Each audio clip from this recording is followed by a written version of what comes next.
Anh quên đôi môi ta đã chốt trao, nhưng tại sao đến hôm nay lúc hiện tại em đã không còn được nhẫn nại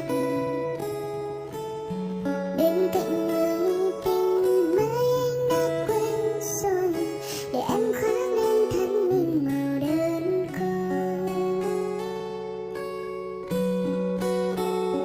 Ta đã từng hứa yêu nhau đến muôn đời sau, anh vẫn luôn khắc sâu những ngày em tìm phải. Còn gì nữa đâu, anh buông lời những câu ta phải xa rời nhau như hoa kia dần úa màu. Trong lòng buồn mỗi khi em ngắm hoa những dòng lệ rơi, anh giờ đã khác đi mà chắc chắn sẽ không còn cơ hội.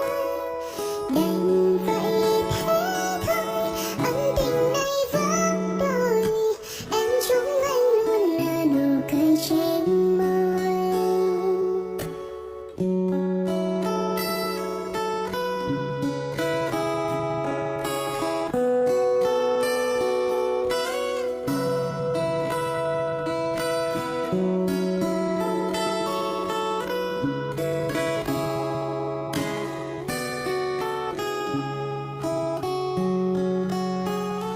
Ta đã từng hứa yêu nhau đến muôn đời sau, em vẫn luôn khắc sâu những ngày em tìm phai màu.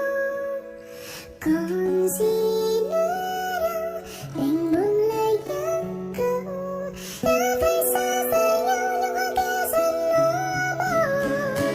Trong lòng buồn mỗi khi em ngắm hoa những dòng lệ rơi, anh giờ đã khác đi mà chắc chắn sẽ không còn cơ hội.